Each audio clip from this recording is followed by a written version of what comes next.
These are my absolute favorite farming games on the Nintendo Switch, but a quick disclaimer first. I'm obsessed with farming hybrids, and you're definitely gonna notice that in my choices. I'm going to tell you every game's price, whether it's beginner friendly, intermediate, or advanced, as well as how long it's gonna take you to beat. So hopefully, you're gonna leave this video with a new farming game that you'll fall in love with. And no, there's not gonna be any Stardew Valley, don't get me wrong, that game is great, but there are plenty of other farming games that are just as amazing. And to start our list, I wanted to start with something that is really special. It's something that I'm always manifesting a third entry for, and that's Dragon Quest Builders 2. While there is a first Dragon Quest Builders game, I personally wasn't a big fan of that one because just the gameplay loop wasn't good for me, and I didn't like the fact that we kept forgetting our blueprints every time we started a new chapter. However, moving to Dragon Quest Builders 2, which is an incredible farming slash cozy JRPG, where do I even start? If you've never seen this game before, you can see it's a beautiful mix of Minecraft with a touch of Animal Crossing, and it does so many things right that it is such a standout for me in the farming genre. You play as a young apprentice builder in a world where the greater evil has outlawed creativity. So things like building, cooking, and crafting are completely forbidden, but you escape from their clutches, you wash up on the Isle of Awakening, you're gonna meet Malroth, who is a mysterious young man who has no memory of the past, and together you're gonna set off on this grand adventure. You're gonna be traveling from island to island, meeting tons of really quirky characters, and honestly, the story here is surprisingly entertaining for this type of game. It is the perfect blend of block building RPG and adventure, and you're constantly proving yourself as both a builder and a warrior, so yes, you can expect some combat here. Luckily, you have Malroth as your AI companion to help you out, and if you want to just relax and enjoy the sandbox side of things,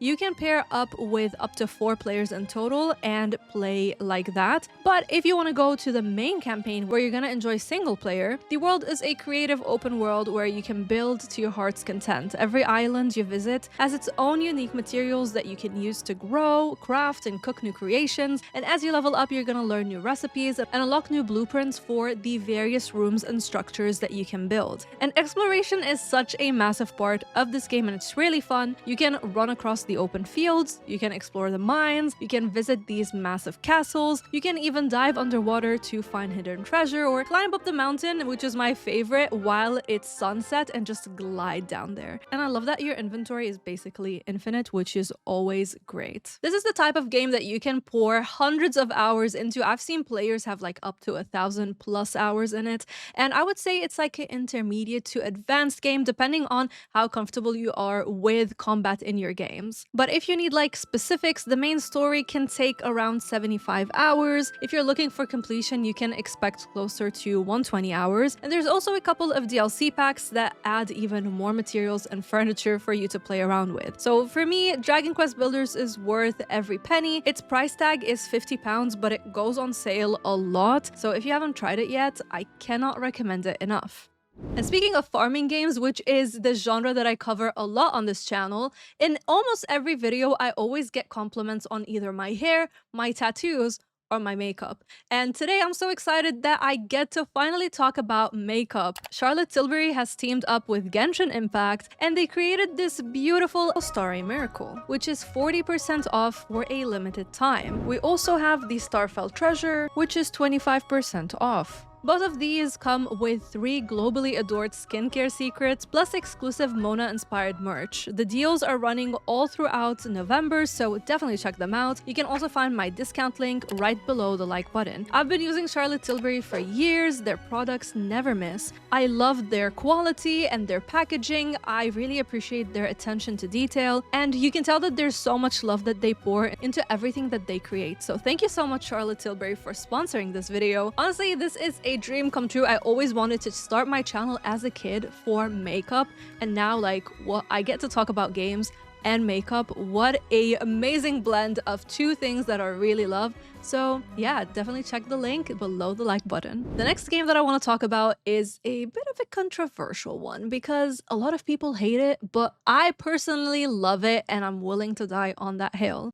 And I'm talking about Rune Factory 5. This game holds such a special place in my heart. I filmed a review for it, which is something that I'll never forget because I was playing it right at the peak of the revolution back home, so things were unsafe. We were basically on the verge of a civil war breaking out. Yes, as a Lebanese person, sarcasm is, with everything that we deal with, just sarcasm is great to deal with everything in life. I didn't even have electricity, so you can see in that video, I was using candle lights so that I can make the video for you, which is absolutely wild. But somehow in the middle of all that chaos, I found peace in this game. I loved every single moment of it, and funny enough, once I played Rune Factory 5, I started to resent Rune Factory 4 because of all the little things that Rune Factory 4 did that frustrated me, like the trigger system, which I just don't like. So thankfully, we don't deal with that in 5 anymore. So Rune Factory 5 is a fast-paced action RPG where you start a brand new life in Rigbar. This is a small town where strange events are beginning to unfold, and these events threaten the balance between humanity and nature. But thankfully, you're here. You decide to join the peacekeeping organization, which is called Seed, and from there, your days are filled with catching bounties, slaying monsters, taming them if you want to, taking part in festivals, building friendships, finding love, maybe even marriage. And of course, you have your farming aspect in here. And in here, of course, you can tame monsters. They will help you out. And then you can also grow a wide range of crops on the backs of dragons, which is pretty cool if you ask me. You can also cook, craft, fish,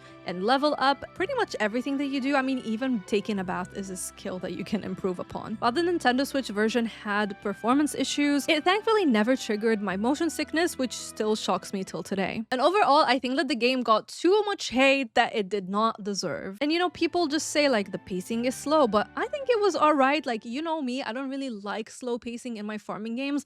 I don't think this was slow at all. And the best part is me getting so attached to the characters. I just wanted to get to know all of them, but that lady in the store still pisses me off. In Rune Factory fashion, every time you buy something, they will just repeat the same thing over and over again. I was like, shut up. But anyways, the cast overall is full of personality. The more time you spend with them, the more you get out of the experience. I also love the music, and of course you have the inclusion of same-sex marriage here. The overall quality of life improvements from Rune Factory 4 are amazing. If I had to nitpick a little bit, I would say like, yeah, the world could have been smaller and a little bit less empty, and of course the performance could have been better, but everything else is still amazing for me. You can grab it on the Nintendo Switch for around £45, but right now it's actually 85% off, which is mad, so definitely pick it up. And I would say this is more so of an intermediate to advanced game because of course you do have the combat here that you need to manage. And if you're wondering how long it takes you to beat, I would say the main story and side quests take about 90 to 100 hours, but if you want to complete everything, you're looking at easily 180 to 200 hours of gameplay.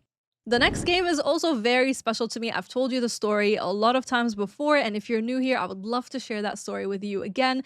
This game is attached to something major that happened in my life, and I'm talking about Wildflowers. So the developers sent me the PC code for the game right when I left Lebanon to move to the UK, and at that time, I never got the chance to play it. You know, I moved, I didn't have a proper setup, everything was chaotic, and for those of you who were there when we had to stream so much, y'all know we had to work our butts off so that we can raise money and for me to get my PC. So when I finally got my PC, funny enough, the devs reached out again and they were like, hey, do you want to work on a video for the Nintendo Switch version of Wildflowers? And I was like, heck yes! Oh my god, was I blown away by the game. Now, I know some people aren't the biggest fans of how the characters look, but I personally have no problem with them whatsoever. And what stood out to me the most is how mature and heartfelt the story is. So basically, you're moving to Fairhaven, your name is Tara, and you discover that your grandmother is actually a witch, and you decide to join the coven and become one yourself. During the day, you can expect to tend to your crops, care for your animals, you can fish, craft, and you know, get to know the townsfolk. And at night, you embrace that inner witch of yours, you learn spells, you uncover your powers, you can even fly on your broomstick, brew potions, control the weather and the seasons, and even transform into a flippin' cat. It's one of the most charming life sims meet magic, you know, farming game that I've ever played, and one of the best parts for me is the fact that the entire game is fully voice acted in English, and it's brought to life by this amazing cast that includes BAFTA award-winning voice actors. That's something you rarely see in farming games.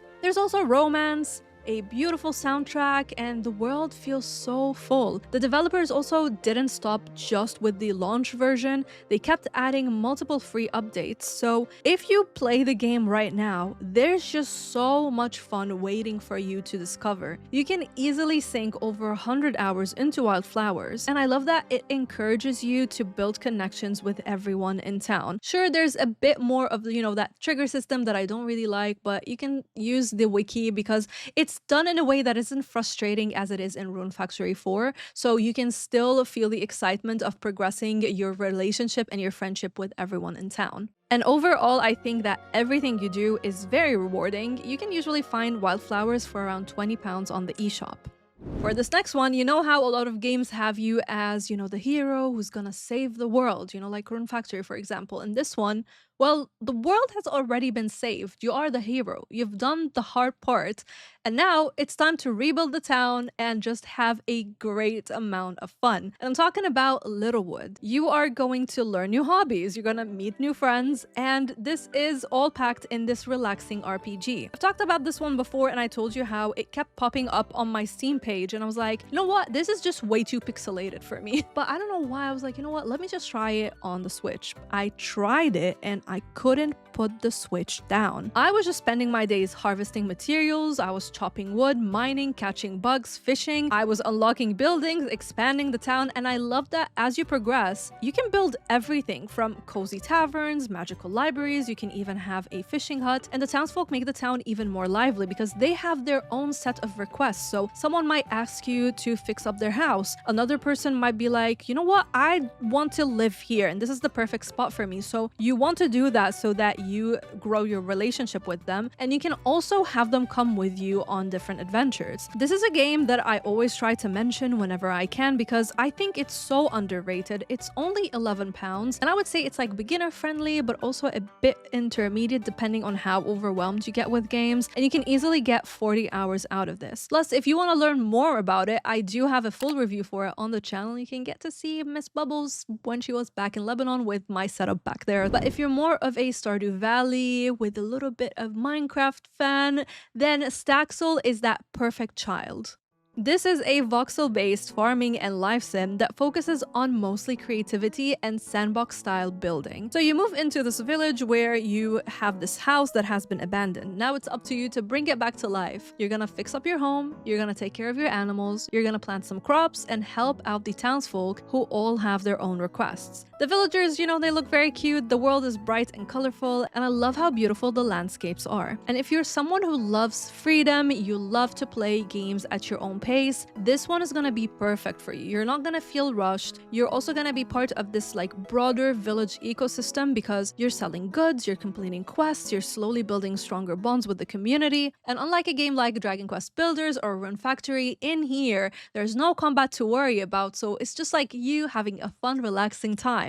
I have to say there is multiplayer mode here, but a lot of players say that it can be hit or miss, so I'd recommend checking recent feedback before you dabble into that. But if you want to play in solo mode, you can grab Staxel for around £20. I will say it's like an intermediate game because it doesn't really hold your hand too much, and it often goes on sale with about 70 hours of gameplay. Next is a game from Prideful Sloth. I love this studio so much. I'm actually an NPC in one of their games. They've created Go-Go Town, they've created Grow, Song of the Evertree, and this one, which is one of my favorites, Yonder. And this one does have a story. You have this mysterious merc that is taking over the land, and you're trying to restore the nature's beauty while you use these whimsical creatures called sprites to get rid of these merc. The world itself is stunning, as you can see, with a very unique art style. And here, yet again, you can set your own pace. So you choose if today is gonna day you want to spend on fishing. Maybe today, you know what, I want to do farming. Or I just want to complete quests. You do whatever you want. And there's also an extensive character customization and a range of professions that you can master. So if you want to be a carpenter, a chef, a tailor, you can do that. You can also craft, trade items, solve puzzles, and even befriend some of the world's majestic creatures. They look so cute. Exploration is a big part of this game. You're gonna wander through different biomes, and one of the very unique things in this game is the fact that you're gonna see how the seasons affect not only your crops, but also how animals migrate. And you also have this day and night cycle. The weather is dynamic dynamically influencing the world around you as well. And this game is what I like in a farming game. I like my games to extend beyond the typical farming game formula. This one combines life sim elements with open world adventure, and to be honest, this shows why I have so many farming game lists that I've done so well on this channel, and I love making them because I like discovering games that it's not just farming of like do this, do that, do this, do that, and that's it. Like a lot of them have a story behind them. If they don't have a story, the gameplay loop just hooks you and is so rewarding, or they do something like Yonder, which is something that is so what? That is they do, oh my goodness, they do something that is so fun, unique, and different, and I'm just like, yes, please, devs, more games like this, I beg you. This one is an intermediate level game. It goes for £20, but I see it 80% off right now. Like, just don't walk there, run and buy it. And you can get around 15 to 20 hours of gameplay, so this is perfect if you don't want a super long farming game to play right now.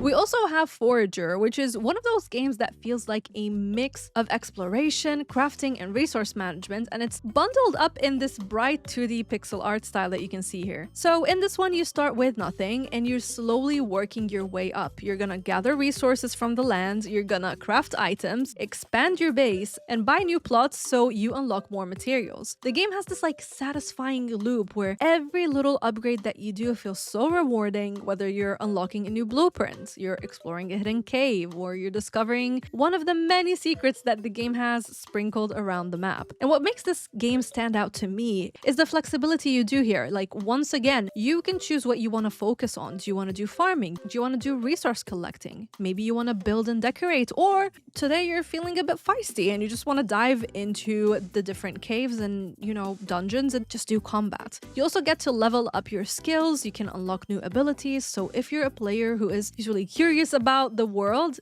this one is gonna reward you for it. I would say Forager is between intermediate to advanced. It can be very straightforward for casual players, but it also has enough depth for people who love optimization and, you know, that kind of like min-maxing approach. And by the way, you can either play solo or with your friends. You can pick it up on the eShop for around £19, and you can easily get 50 to 100 hours of gameplay out of it.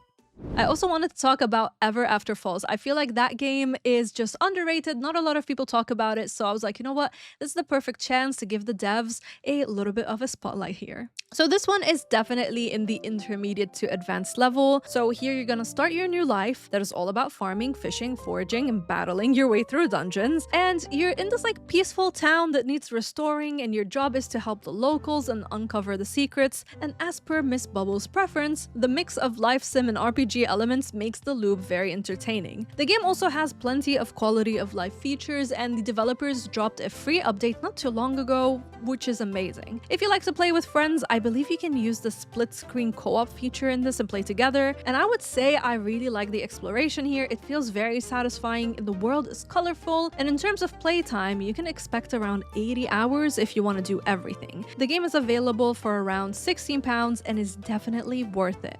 But what if you have like a twisted sense of humor, and that's what you're craving for in your farming game? Well, I will tell you, pick up Graveyard Keeper. And as the devs say, this is one of the most inaccurate medieval cemetery management sims of all time, and I definitely agree. And then they added farming on top of it, and oh my god, is this one just chaotic. But full disclaimer, I think this game is in the advanced territory because it really doesn't explain much to you. In Graveyard Keeper, you're building and managing a graveyard while also crafting, gathering resources, exploring dungeons, and seeing how you can maximize your profit in the unbubbliest way possible. And I find it so unique as it has this like take of balancing your graveyard keeping job with everything else, you know, your farming, crafting, all of that, and also trying to like do just some ethically questionable choices. I love this twist here with all the OG game content, and you also have DLC, so you're looking at easily 100 hours for £18, which is very fair.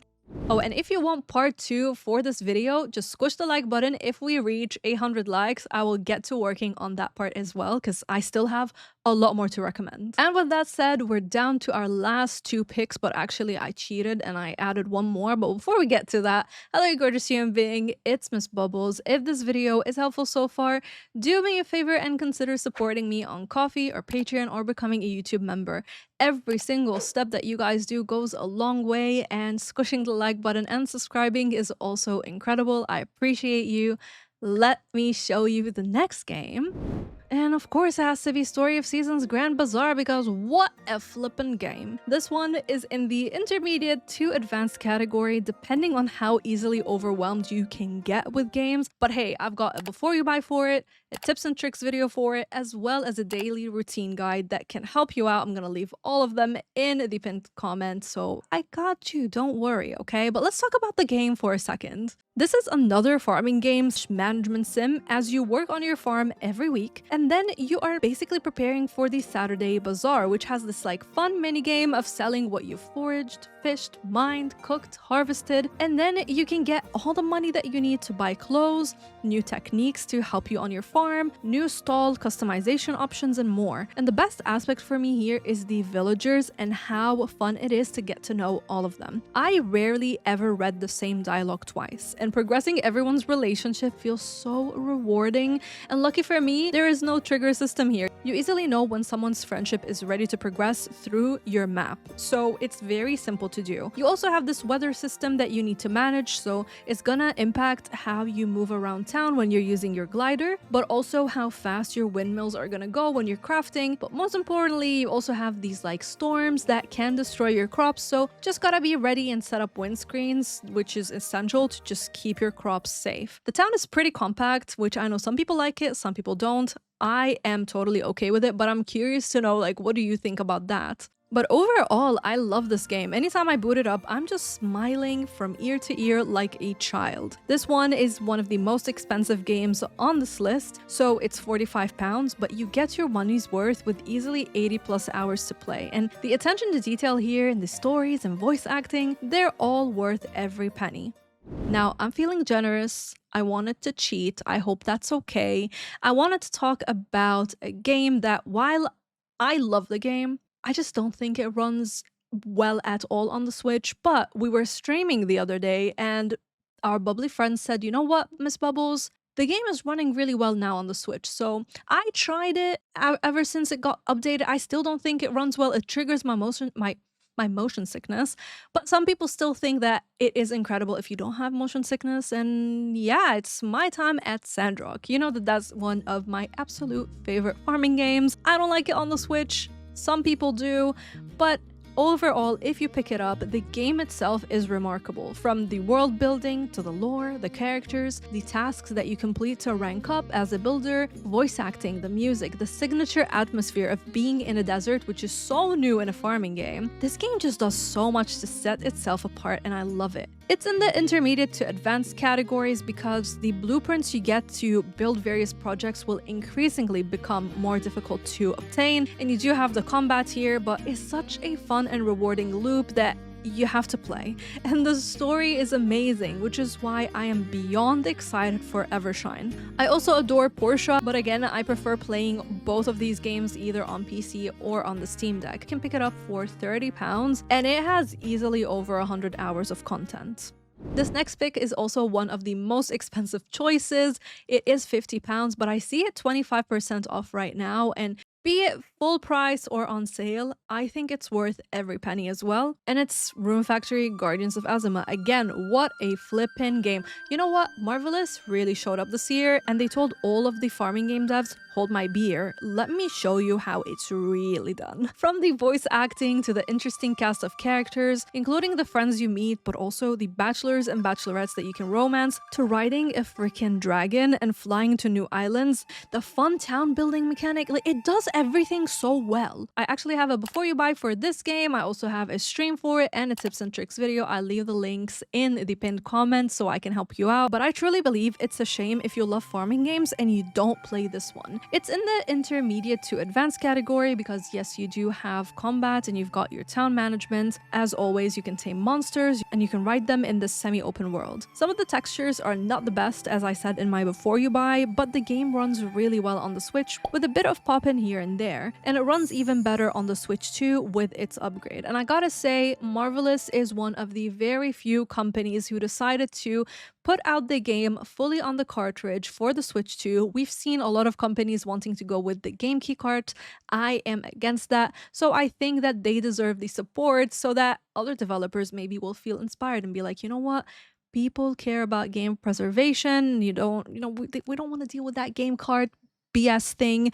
So maybe supporting them is going to encourage more. And of course, I think Marvelous really does deserve the effort to be taken into consideration. And with that said, I do wonder what Marvelous is cooking up for next year. We know that we have Rune Factory 6 on the horizon, but also like, what about Story of Seasons? I wonder what you guys think about that. Do you want them to remake something specific? And in general, I want to know which is your favorite farming game on the Switch that you feel like it has to always be downloaded on the Switch and you refuse to remove it. Don't forget to check out the Charlotte Tilbury sale. You're not gonna regret it. They have an amazing line of products. I'll leave the link below the like button, and thank you to my YouTube and Patreon bubblies for making videos like this possible, and a shout out goes to the Game Dimension, Jake Logan, Stella, and Yugoslav for going the extra mile. Until next time, stay bubbly.